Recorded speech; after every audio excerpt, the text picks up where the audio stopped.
తీవ్రమైన భయాందోళనకు లోనైనప్పుడు నోటి నుంచి మాట పెగలకపోవటం, నోరంతా తడారిపోవటం మనకు అనుభవమే.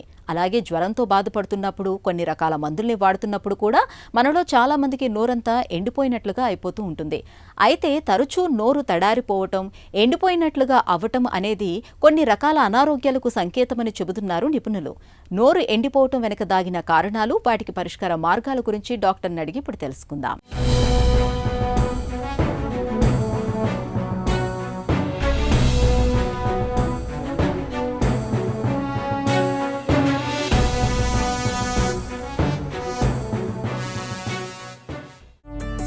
డ్రై మౌత్ అంటే ఏంటి? రైట్ అండి. అంటే నోరు ఎండిపోవడం అంటే డ్రై మౌత్ అని అంటాము. దీన్ని మా మెడికల్ పరిభాషలో జీరోస్టోమియా అని అంటాం. అంటే మన నోట్లో ఉండే లాలాజలం తగ్గిపోతుంది. అంటే మన సలైవరీ గ్లాండ్స్ మనకు అవసరం ఉన్నంత సలైవా ప్రొడ్యూస్ చేయరు. దీన్ని మనము ఈ జీరోస్టోమియా లేదంటే డ్రై మౌత్ సిండ్రోమ్ అని అంటుంటాం. సో దీంట్లో ఏంటంటే ఈ లాలాజలం తగ్గిపోవడం వల్ల తినడంలో అంటే తినేటప్పుడు కానీ నమిలేటప్పుడు మింగేటప్పుడు కూడా మనకి ఇబ్బంది పడుతుంటారు పేషెంట్స్. ఎందుకంటే సలైవరీ ఫ్లో అంటే లుబ్రికేషన్ అనేది నోట్లో తగ్గిపోవడం వల్ల వాళ్ళు డ్రైగా ఉండడం వల్ల ఈ చూయింగ్ ఫుడ్ నమలటం తినడం అదొకటే కాకుండా నోట్లో చిగుర్లో వాపు రావటము, చిగుర్లో ఎర్రతనం రావటము, కేరీస్ వచ్చే అవకాశాలు ఎక్కువగా ఉంటాయి. అలాగే ఫంగల్ ఇన్ఫెక్షన్స్, తీసిపెట్టే ఈ డెంచర్స్ అలా ఉన్నట్టయినా కానీ కూడా ఆ డెంచర్స్ వేసుకోవడం తీయడంలో ఇబ్బంది పడుతుంటారు. సో ఇలాంటి సమస్యలన్నీ కూడా ఈ డ్రై మౌత్లో. నోరు ఎండిపోయే ముప్పు ఎవరికి ఎక్కువ? డ్రై మౌత్ ఏంటంటే ఆల్మోస్ట్ మనము చాలా మటుకు మెడికేషన్స్ వల్ల ఈ డ్రై మౌత్ వచ్చే అవకాశం ఉంటుంది. అంటే మెడికేషన్స్ అంటే ఈ డయూరెటిక్స్ కానీ లేదంటే కొన్ని యాంటీ డిప్రెసెంట్స్, కీమోథెరపీ ఉన్న వాళ్ళు, కొన్ని డయాబెటిక్ ఉన్న వాళ్ళు, యాంటీ బీపీ ఎపిలెప్టిక్ డ్రగ్స్ ఇలా తీసుకునే చాలా ఆల్మోస్ట్ 500 పైన ఉన్న మెడిసిన్స్ వల్ల ఈ లాలాజలం తగ్గిపోతుంది అనేది తెలుస్తూ ఉంటుంది. అలాగే రెండోది కొంతమందిలో ఈ డయాబెటిక్స్ ఉన్న, థైరాయిడ్ ఉన్నా కానీ కూడా ఈ లాలాజలం తగ్గిపోయే అవకాశం ఉంటుంది. మూడోది ఏంటంటే ఈ స్మోకర్స్ కానీ లేదంటే వేపింగ్, ఈ సిగరెట్స్ అని చూస్తున్నాము ఇలా, లేదంటే ఎక్కువగా కెఫీన్ తీసుకునే వాళ్ళలో కూడా ఈ డ్రై మౌత్ లాలాజలం అనేది తగ్గిపోతుంది. మనకు నోటిలో లాలాజలం ఎందుకు అవసరం? నోట్లో సలైవా ఇంపార్టెన్స్ ఏంటంటే ఒకటి నంబర్ 1 మన లాలాజలంలో ఏంటంటే కొన్ని ఇమ్యూనోగ్లోబులిన్స్ అనేది ఉంటాయి. యాంటీబయాటిక్స్ అనుకోవచ్చు. అంటే ఈ ఇమ్యూనోగ్లోబులిన్స్ అంటాము. వీటిని మన చిగుళ్ళని మన పళ్ళని ప్రొటెక్ట్ చేస్తుంది. అదొకటే కాకుండా మన లాలాజలం ఏంటంటే మోస్ట్ ఇంపార్టెంట్ నంబర్ 1 ఫంక్షన్ ఏంటంటే లుబ్రికెంట్.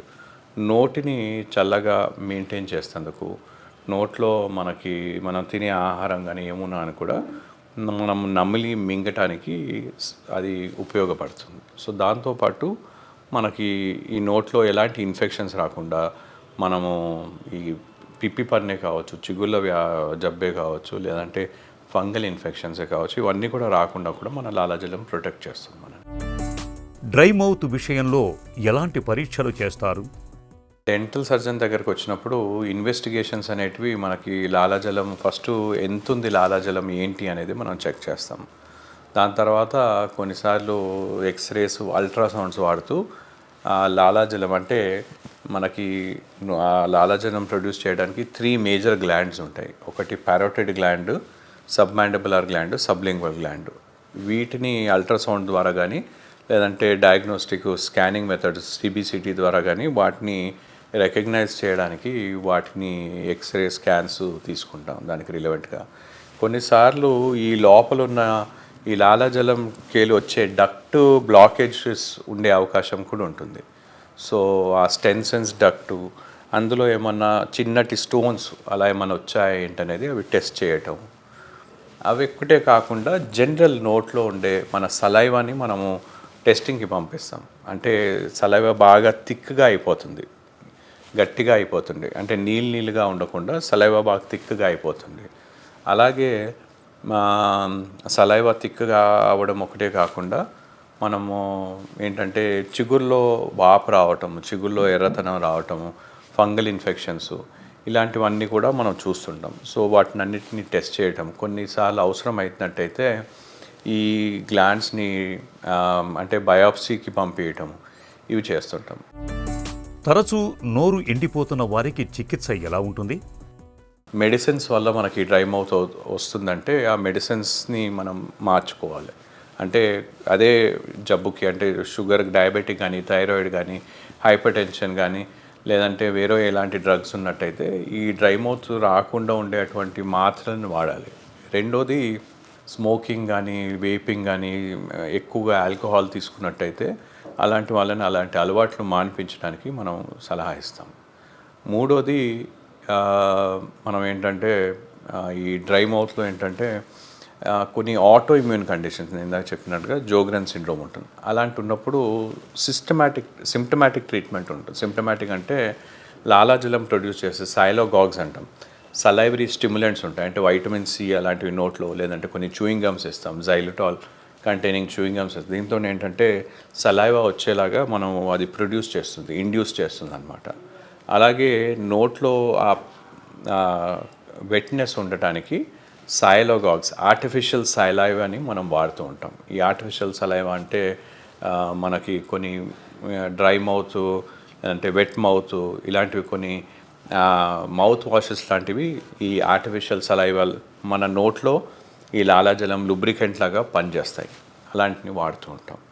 సో అవి కాకుండా కొన్ని ఆటో ఇమ్యూన్ కండిషన్స్ ఉంటే స్టెరాయిడల్ మౌత్ వాషెస్ కూడా ఇస్తాం.